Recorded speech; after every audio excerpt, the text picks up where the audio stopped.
Kwa majina ninaitwa Sinde Mtobu Simon, ni mkuu wa idara ya maabara hospitali ya rufaa ya mkoa wa Tanga Bombo. Kwa majina naitwa Amina Hamisi Mvende, mteknolojia ya maabara katika hospitali ya rufaa ya mkoa wa Tanga Bombo.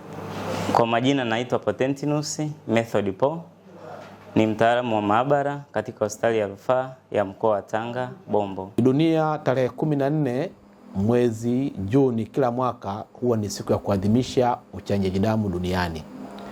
Kwa nchi yetu mara nyingi zoezi hilo hufanyika kuanzia wiki ya 2 za mwanzo wa mwezi Juni. Yaani kuanzia tarehe 1 mwezi Juni mpaka tarehe 14 siku ya kilele, kinakuwa ni kipindi cha kuadhimisha uchangiaji damu duniani hapa nchini Tanzania. Shirika la Afya Duniani liweka tarehe hii kuwa ni siku ya kuchangia damu duniani kutokana na kwamba mgunduzi wa makundi ya damu alizaliwa tarehe 14 mwezi wa 6 mwaka 1868, anaitwa Dr. Carl Landsteiner. Kwa hiyo ndio maana dunia ikaweka tarehe kuwa inaadhimishwa ni siku ya uchangia damu duniani. Kwa jina anaitwa Salvatore Alexander Limo, ni mteknolojia maabara hospitali ya rufaa ya mkoa wa Tanga Bombo. Kila siku tunashuhudia wagonjwa wanaohitaji damu kwa dharura, wanawake wenye matatizo ya uzazi, watoto wenye upungufu mkubwa wa damu, lakini pia waathirika wa ajali, wagonjwa wanaofanyiwa upasuaji na wengine wengi ambao maisha yao hutegemea uwepo wa damu salama kwa wakati sahihi.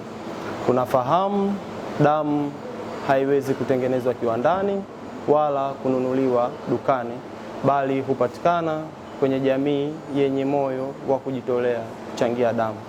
Hata hivyo, changamoto kubwa inaendelea kuwepo pale ambapo sisi wenyewe kukosa kuwiwa na kuguswa kuchukua hatua ya kuwa sehemu ya suluhisho, mbali ya kuwa mashuhuda wa adha ya damu salama kwa wagonjwa wetu katika hospitali zetu zinazotuzunguka.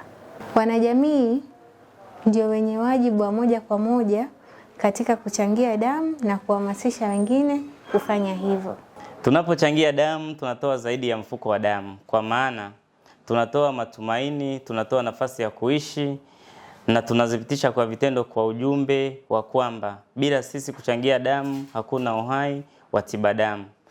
Mgonjwa anayehitaji damu leo anaweza kuwa ndugu yetu, jirani yetu, rafiki yetu au hata sisi wenyewe kwa kesho.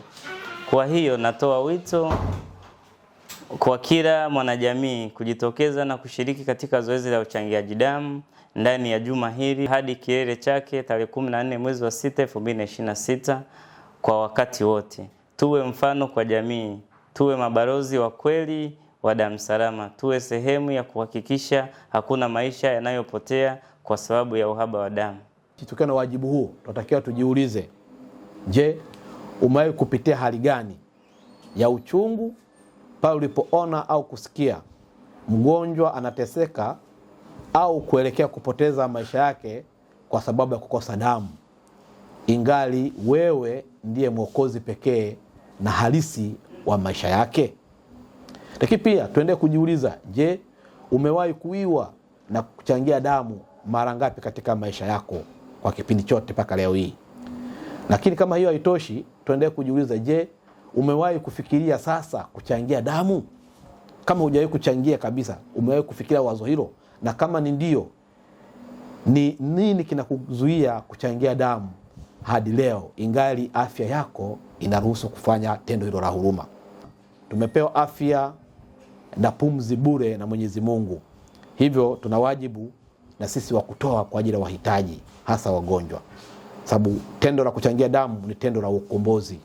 Unaamua kutoa damu yako kwa ajili ya kumwokoa mwenzio ambaye angeweza kupoteza maisha kwa kukosa tone la damu. Mimi nimejitambua nachangia damu. Wewe je, unasubiri nini? Roho wa Mungu akuguse, ujitokeze kuchangia damu, tukiadhimisha siku ya kilele cha kuchangia damu duniani tarehe 14 mwezi wa 6 mwaka huu 2026. Changia damu, okoa maisha. Changia damu, okoa maisha. Changia damu, okoa maisha. Changia damu, okoa maisha.